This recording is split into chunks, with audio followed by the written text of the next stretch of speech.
अस्सलाम वालेकुम स्टूडेंट्स, उम्मीद है आप सब खैरियत से होंगे। मैं हूं मोहम्मद नज़ीर और आप देख रहे हैं lectures of physics. Dear students, आज के लेक्चर में हम पढ़ेंगे सिंपल पेंडुलम के बारे में। Another example of simple harmonic motion. Simple harmonic motion पे हमने एक एग्जांपल पढ़ा था which is the motion of mass attach to an elastic spring. आज हम उस सिंपल हार्मोनिक मोशन पे दूसरा एग्जांपल करेंगे, simple pendulum. Remind the definition of simple harmonic motion. That type of oscillatory motion in which acceleration is directly proportional to the displacement. Acceleration is directly proportional to the displacement. And this acceleration is opposite in direction to the displacement. Such type of motion is called simple harmonic motion. Any oscillatory motion which satisfies the equation A is proportional to minus x will be considered a simple harmonic motion. So here, simple pendulum. The motion of simple pendulum also satisfies the equation A is proportional to minus x. So the motion of simple pendulum is also simple harmonic motion. तो चलो शुरू करते हैं। From the definition of simple pendulum, what is simple pendulum?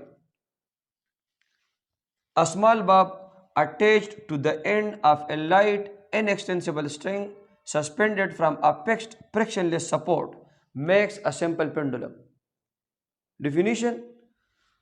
Definition में सारे शराइत conditions simple pendulum के बारे में वो आपको याद रखनी होगी। Number 1, small Bob. A small bob. This metallic bob must be small in size and smaller in weight. ये साइज में भी छोटा होना चाहिए और इसी तरह ये वजन में भी छोटा होना चाहिए। तो first condition, small bob attached to the end of a light हल्का लाइट इनएक्सटेंसिबल स्ट्रिंग। ये स्ट्रिंग जो हमने इसके सिरे पर बाब को अटैच किया हुआ है, ये स्ट्रिंग ये लाइट होना चाहिए, हल्का होना चाहिए, इसका मास नेग्लिजिबली स्मॉल होना चाहिए। क्योंकि अगर इसका मास ज़्यादा हो तो फिर इक्वेशन की डिराइवेशन में हम सिंपल पेंडुलम के लिए जो इक्वेशन डिराइव करते हैं उनमें इसका मास भी हिस्सा लेगा। तो इसी वजह से इसका मास नेग्लिजिबली स्मॉल होना चाहिए। अगर इसका मास ज़्यादा हो तो फिर ये एक कंपाउंड पेंडुलम बन जाएगा। कंपाउंड पेंडुलम, अगर हम किसी सपोर्ट से एक एक्सटेंडेड बॉडी को, this is an extended body, अगर हम इसी तरह एक एक्सटेंडेड बॉडी को एक सपोर्ट से सस्पेंड करें और ये एक्सटेंडेड बॉडी इसी तरह वाइब्रेशंस करे तो फिर हम इसको कंपाउंड पेंडुलम कहते हैं। उसमें इस पेंडुलम का सारा ही मास हिस्सा लेता है। इसका मिसाल हम इस मार्कर से भी दे सकते हैं। अगर हम इस मार्कर को देखें, यहाँ पर अगर हम इसको सस्पेंड करें यहाँ से, तो फिर ये सारा, इसमें सारा मास रोल अदा कर रहा है, इसमें सारा मास इसका हिस्सा ले रहा है इन वाइब्रेशंस में। तो अगर इसी तरह का एक एक्सटेंडेड बॉडी जिसका सारा मास इस वाइब्रेशन में हिस्सा ले रहा हो, इसको फिर हम कंपाउंड पेंडुलम कहते हैं। The vibrations of this marker is as an example of compound pendulum. फिर इसकी इक्वेशंस अलग है, इसकी इक्वेशंस में मास भी हिस्सा लेगा। इसी वजह से हम ये कंडीशन सिंपल पेंडुलम पे लगाते हैं कि the mass of this string must be negligibly small, it is light, हल्का, inextensible string, inextensible. Other condition is inextensible, गैर लचकदार। This string must be inextensible, ये गैर लचकदार होना चाहिए, इसमें लचक नहीं होनी चाहिए। क्यों? क्योंकि फिर वाइब्रेशंस के दौरान it will contract and expand. इसका लेंथ कभी ज़्यादा होगा, इसका लेंथ कभी कम होगा वाइब्रेशंस के दौरान। तो इसी वजह से लेंथ को बरकरार रखने के लिए, लेंथ को कांस्टेंट रखने के लिए हम इसे इनएक्सटेंसिबल लेते हैं। So small Bob is attached to the end of a light inextensible string suspended from a fixed. This is again another condition, fixed support. This is, in this diagram, this is fixed support. जिस support से ये simple pendulum suspended है, इस support को fix होना चाहिए, इसको इस पेंडुलम के वाइब्रेशंस के साथ इसको भी वाइब्रेशन नहीं करने चाहिए। अगर सिंपल पेंडुलम वाइब्रेशन कर रहा है और ये सपोर्ट फिक्स ना हो तो फिर इसके साथ ये भी अप एंड डाउन मोशन करेगा, तो दोनों ही वाइब्रेट हो रहे हैं, ये भी वाइब्रेट हो रहा है और ये सपोर्ट भी वाइब्रेट हो रहा है। इसी वजह से हम कहते हैं कि इस सपोर्ट को फिक्स होना चाहिए। So another condition is fixed, the support must be fixed, and another condition, frictionless.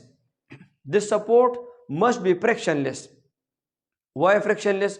Because in the definition of simple harmonic motion, simple harmonic motion के डिफिनीशन में उनकी शराइत में हमने एक शर्त ये भी पढ़ी है कि सिंपल हार्मोनिक मोशन उस मोशन को कहते हैं जो फ्रिक्शन फोर्स और एयर रेजिस्टेंस से फ्री हो। इसी वजह से हम कहते हैं कि ये पाइवोट पॉइंट जहाँ से ये वायर स्ट्रिंग के जरिए ये बाब सस्पेंडेड है, इसको पाइवोट पॉइंट कहते हैं। ये पाइवोट पॉइंट ये भी फ्रिक्शनलेस होना चाहिए, फ्रिक्शनलेस। इसी तरह इस पेंडुलम की हरकत के दौरान इसके इर्द गिर्द एयर रेजिस्टेंस भी नेग्लिजिबल होना चाहिए। तो जब ये सारे शराइत पूरे हो उसके बाद हम इस ऑपरेटर्स को सिंपल पेंडुलम कहते हैं। इसके बाद ये सिंपल पेंडुलम जब वाइब्रेशंस करेगा तो वो सिंपल हार्मोनिक मोशन शुमार होगा। तो उम्मीद है आपको ये डिफिनीशन समझ में आ गई होगी। आप एक्सप्लेनेशन से घबराए मत, पेपर में लिखने के लिए आपके लिए डिफिनीशन भी काफ़ी है कि आप पेपर में डिफिनीशन ही लिख दे, लेकिन समझने के लिए कि आप पेंडुलम को पूरी तरह से समझे, मैं आपको ये एक्सप्लेनेशन कर रहा हूँ कि ये सारे शराइत पूरे होने चाहिए एक पेंडुलम में। अगर ये पेंडुलम में ये सारे शराइत, small bob, light inextensible string and fix support, the bob must be small, the string must be light and inextensible and the support must be fixed and frictionless. अगर ये सारे शराइत पूरे हो तो फिर हम इस ऑपरेटर्स को सिंपल पेंडुलम कहते हैं। अब सिंपल पेंडुलम कैसे सिंपल हार्मोनिक मोशन परफॉर्म करता है लॉजिकली और मैथमेटिकली, तो हम इसको डायग्राम से इंशाल्लाह समझेंगे। अब इसको समझने के लिए कि how the motion of simple pendulum is simple harmonic motion, look at the diagram. In this diagram, this is the bob of the pendulum, this is light inextensible string, and this is fixed support. At this position, this is called mean position. ये इस pendulum का, ये इस simple pendulum का mean position है। यहाँ पर ये रेस्ट की हालत में है। इस मीन पोजीशन पर, इस बाब पर दो फोर्सेस अमल कर रहे हैं। Number one is the weight of the बाब, and number two, tension in the string which is acting upward along the string. This is the reaction of weight. ये इस वेट का रिएक्शन है जो अपवर्ड अमल कर रहा है स्ट्रिंग में मीन पोजीशन पर। चूंकि इस पर नेट फोर्स 0 के बराबर है, इसी वजह से वेट और टेंशन फोर्स एक दूसरे को बैलेंस कर रहे हैं। They balance each other at this position. इसी वजह से ये पेंडुलम, ये बाब इस पोजीशन पर रेस्ट में है। ये टेंशन फोर्स मीन पोजीशन पर जब ये पेंडुलम होगा, ये बाब होगा, तो टेंशन फोर्स मैक्सिमम होगी और एक्सट्रीम पोजीशंस पर टेंशन फोर्स मिनिमम होगी। ये जो ही हम इस बाब को इस एक्सट्रीम पोजीशन पर ले जाते हैं, suppose this displacement x is covered by the बाब ऑफ द पेंडुलम, तो यहाँ एक्सट्रीम पोजीशन पर टेंशन फोर्स की वैल्यू मिनिमम होगी। इसी तरह यहाँ पर एक्सट्रीम पोजीशन पर भी इसकी वैल्यू मिनिमम होगी। तो अब देखें, वेट यहाँ पर भी अमल कर रहा है, वेट यहाँ पर भी अमल कर रहा है, इसी तरह वेट यहाँ पर भी अमल कर रहा है। तीनों सूरतों में वेट बराबर है, लेकिन टेंशन फोर्स यहाँ पर मैक्सिमम और इन दोनों पोजीशन पर टेंशन फोर्स मिनिमम होगी। अब जब हम बॉब ऑफ द पेंडुलम को इस एक्सट्रीम पोजीशन पर लाते हैं तो वेट इसका ज्यादा होगा और टेंशन फोर्स कम होगी। वेट का कुछ हिस्सा तो टेंशन फोर्स को बैलेंस करेगी, लेकिन जो हिस्सा रह जाता है वेट का वो इस बॉब में इसमें ऑसिलेटरी मोशन पैदा करेगा। जो हिस्सा टेंशन फोर्स को बैलेंस करने से रह जाता है वही हिस्सा रेस्टोरिंग फोर्स प्रोवाइड करता है इस पेंडुलम को, इस बॉब को, और इसको मीन पोजीशन की तरफ लाने की कोशिश करेगा। So the component of this weight will provide restoring force to the bob of the pendulum to produce oscillatory motion to perform simple harmonic motion। अब एक्सट्रीम पोजीशन पर हम इसको छोड़ते हैं तो ये मीन पोजीशन की तरफ आएगा और मीन पोजीशन की तरफ आने से इसकी वेलोसिटी बढ़ेगी। यहाँ पर इसकी वेलोसिटी 0 के बराबर है और यहाँ पर इसकी वेलोसिटी मैक्सिमम होगी। इनर्शिया की वजह से यहाँ पर ये रुकेगा नहीं बल्कि दूसरे एक्सट्रीम पोजीशन की तरफ ओवरशूट करेगा और इसी तरह ये सिंपल हार्मोनिक मोशन परफॉर्म करेगा इन विच acceleration will be directly proportional to a displacement and always in both the cases acceleration will be opposite in direction to a displacement। अगर हम इसको इस तरफ डिस्प्लेस करते हैं तो ये मीन पोजीशन की जानिब एक्सेलरेट होगा। इसी तरह अगर हम इस मीन पोजीशन से इसको इस तरफ डिस्प्लेस करते हैं तो अगेन एक्सेलरेशन मीन पोजीशन ही की जानिब पैदा होगी क्योंकि इसकी वेलोसिटी मीन पोजीशन ही की जानिब बढ़ती जाएगी। इसी वजह से एक्सेलरेशन पैदा होगा टुवर्ड द मीन पोजीशन। अब मैथमेटिकली ये दिखाने के लिए कि ये motion of simple pendulum a is proportional to minus x equation को सेटिस्फाई करता है, ये साबित करने के लिए हम वेट को टू कंपोनेंट्स में रिजॉल्व करते हैं। टू कंपोनेंट्स में आपने सेकेंड ईयर के आपने 9 के बुक में रेजोल्यूशन ऑफ फोर्स या रेक्टेंगुलर कंपोनेंट्स आप फोर्स पढ़े हैं।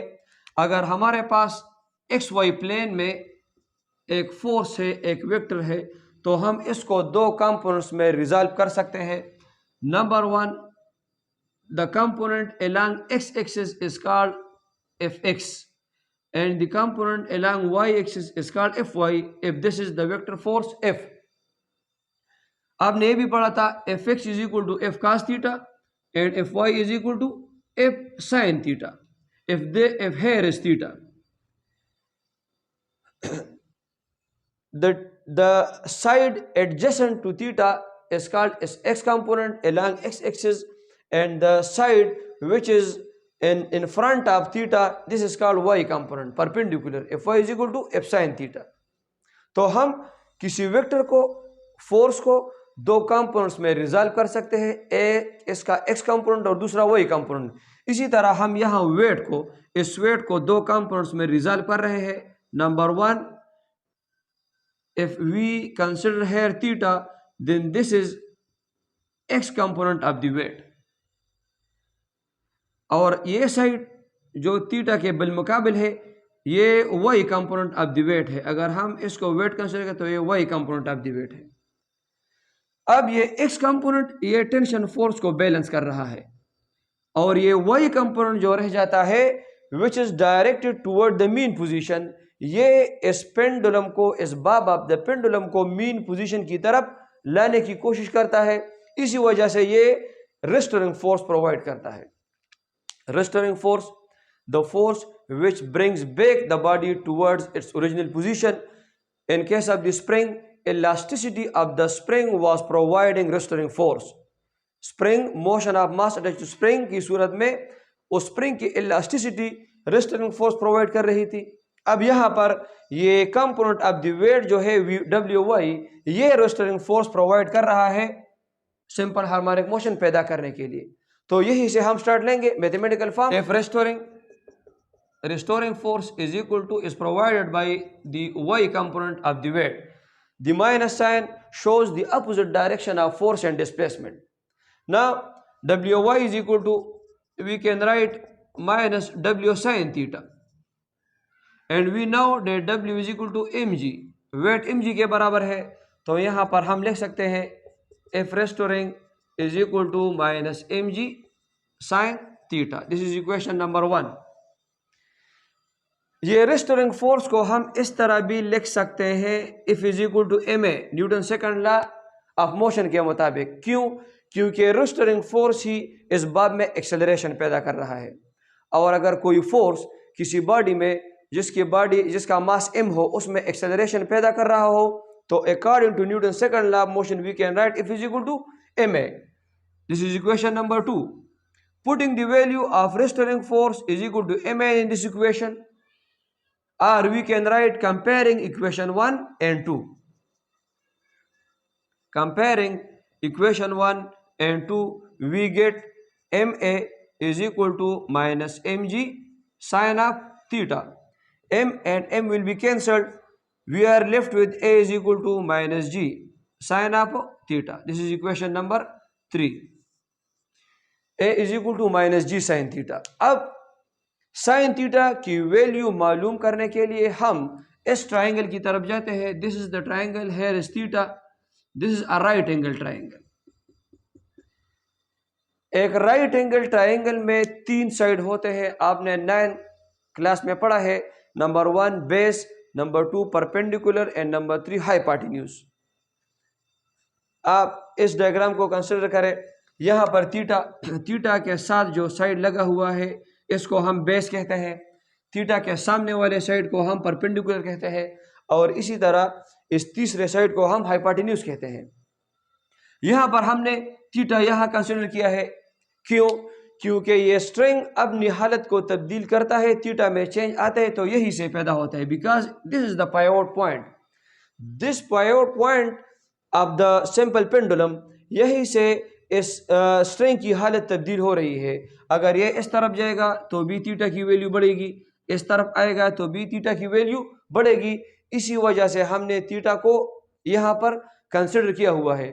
तो थीटा के साथ ये साइड जो है ये लेंथ ऑफ द पेंडुलम है, ये बेस है, और थीटा के सामने वाला साइड ये परपेंडिकुलर।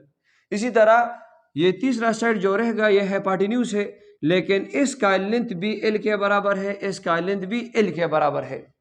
ये तीनों साइड के लेंथ एल के बराबर है। क्यों?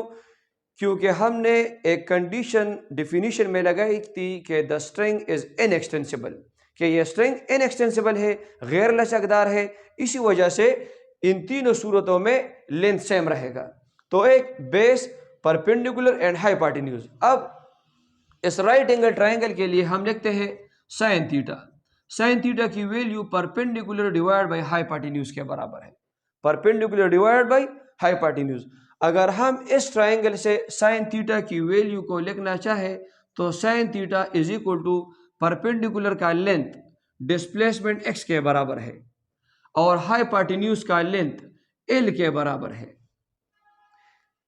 ये t नहीं, t तो फोर्स है which is acting along this direction. हम फोर्स की वैल्यू नहीं लेते, हम साइन थीटा में हम यहाँ और यहाँ पर लेंथ की वैल्यू लेते हैं कि इस साइड का लेंथ कितना है। तो लेंथ इसका डिस्प्लेसमेंट x के बराबर है और लेंथ इसका l के बराबर है। इसी वजह से sign theta x divide by l के बराबर है। तो यहाँ पर इक्वेशन नंबर 3 में हम साइन थीटा की वैल्यू दर्ज करेंगे, sine theta is equal to x divide by l। Now putting the value of sine theta, असल इक्वेशन हमारा था a is equal to minus g sine theta. This was equation number 3 and we have find the value of sine theta x divided by l। So we can write this equation 3 as a is equal to minus g x divided by l। इसको हम इस तरह भी लिख सकते हैं a is equal to minus g divide by l and x। अब इस इक्वेशन को आप देखें, g की वैल्यू कांस्टेंट है 9.8 मीटर पर second square on the surface of earth, and l की वैल्यू भी कांस्टेंट है, l की वैल्यू भी कांस्टेंट है। Why? Because we have considered the string as inextensible. वो शर्त हमने जो लगाई थी कि यह स्ट्रिंग इनएक्सटेंसिबल है, गैर लचकदार है, उसी वजह से हम यहाँ लिख सकते हैं l is equal to constant. तो ये दोनों वैल्यू कांस्टेंट है, इसी वजह से हम लिख सकते हैं a is equal to minus constant x। अब अगर हम इस कांस्टेंट को यहाँ से हटाते हैं तो इज इक्वल टू साइन भी यहाँ से ख़त्म होगा और प्रोपोर्शनलिटी साइन एंटर होगा, a is proportional to minus x. इस इक्वेशन के बाद हम लिख सकते हैं a is proportional to minus x. अब चूंकि सिंपल पेंडुलम अपने मोशन के दौरान सिंपल हार्मोनिक मोशन का इक्वेशन पर पूरा उतरता है, इसको पूरा करता है, इसी वजह से हम कह सकते हैं the motion of simple pendulum is simple harmonic motion. अब सिंपल पेंडुलम के टाइम पीरियड और फ्रीक्वेंसी के लिए इक्वेशन मालूम करने के लिए, what is the time period of simple pendulum, time period T. तो हम स्टार्ट लेते हैं।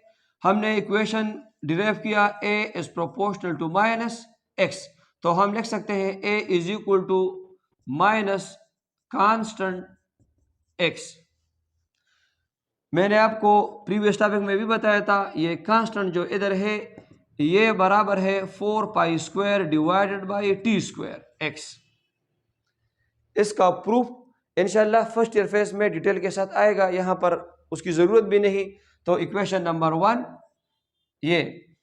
इसी तरह हमने इस इक्वेशन भी यहाँ लिखते हैं a is equal to, similarly a is equal to minus g divided by l x, this is equation number 2। दोनों इक्वेशंस को कंपेयर करने से a minus minus x x, तो g डिवाइड बाई l बराबर हो गया 4 pi square divided by T square. तो हम लिख सकते हैं 4 pi square divide by T square is equal to g divided by l। दोनों अतराफ को उल्टा करने से T square divide by 4 square is equal to L divided by जी। अब हमें टी फाइंड आउट करना है, तो 4 पाई स्क्वायर से यहाँ भी मल्टीप्लाई करें, इसी तरह 4 पाई स्क्वायर से यहाँ भी मल्टीप्लाई करें, तो ये दूसरे ख़त्म हो जाएंगे एक दूसरे के साथ, और T square is equal to 4 pi square l divide by g. दोनों अतराफ का अंडर रूट लेने से T square under root is equal to 4 pi square l divide by ji under the root. तो यहाँ पर ये कैंसिल हो जाएगा, सिर्फ टी रह जाएगा, और यहाँ पर 2 पाई स्क्वायर का अंडर रूट 4 पाई स्क्वायर का अंडर रूट 2 पाई रह जाएगा, और l divide by ji under root ही में रह जाएंगे। This is the equation for the time period of simple pendulum. इस इक्वेशन से जाहिर है कि time period of simple pendulum सिर्फ लेंथ ऑफ द पेंडुलम पर इन्हिसार करेगा। अगर हम लेंथ को इंक्रीज करेंगे तो टाइम पीरियड भी इंक्रीज होगा, अगर हम लेंथ को डिक्रीज करेंगे तो टाइम पीरियड भी डिक्रीज होगा, क्योंकि 2 भी कांस्टेंट है, पाई भी कांस्टेंट है, और वैल्यू ऑफ जी भी on the surface of earth constant है। हाँ, अगर हम ऊंचाई पर जाते हैं, ऑन द सरफेस ऑफ अर्थ नहीं है, ऊंची जगह है, वह हम टाइम पीरियड मालूम करेंगे, तो फिर जी की वैल्यू भी कम होगी, तो यह वहां पर टाइम पीरियड की वैल्यू फिर इंक्रीज होगी। लेकिन ऑन द सरफेस ऑफ अर्थ जब हम कैलकुलेशंस करते हैं तो टाइम पीरियड की वैल्यू सिर्फ लेंथ पर इन्हिसार करेगी, ऊंचाई पर जी पर भी इन्हिसार करती है, लेंथ के साथ डायरेक्टली प्रोपोर्शनल है और जी की वैल्यू के साथ इनवर्सली रिलेटेड है। मींस अगर हम किसी ऊंचाई पर एक पेंडुलम का टाइम पीरियड मालूम करना चाहे तो सरफेस ऑफ अर्थ की निस्बत वहां पर टाइम पीरियड ज्यादा हो, क्योंकि वैल्यू ऑफ जी कम होती है तो टाइम पीरियड की वैल्यू ज्यादा होगी। इसी तरह हम इसकी फ्रीक्वेंसी भी लिख सकते हैं, क्योंकि फ्रीक्वेंसी जो है वो टाइम पीरियड की रेसिप्रोकल है, तो हम फ्रीक्वेंसी को बहुत आसानी के साथ लिख सकते हैं। Frequency of simple pendulum, frequency is the reciprocal of time period. ये तो हमने पहले ही टॉपिक में इक्वेशन मैंने आपको लिखा था, फ्रीक्वेंसी और टाइम पीरियड एक दूसरे का रेसिप्रोकल है, इसी वजह से हम टाइम पीरियड की वैल्यू यहाँ पर पुट करते हैं, F is equal to 1/2 pi L divide by ji under the root. ये टाइम पीरियड की वैल्यू हमने लगा दी। अब ये जब ज़रब में जाएगा तो ये उल्टा हो जाएगा, 1/2 pi g divide by l under the root. This is the equation for the frequency of simple pendulum.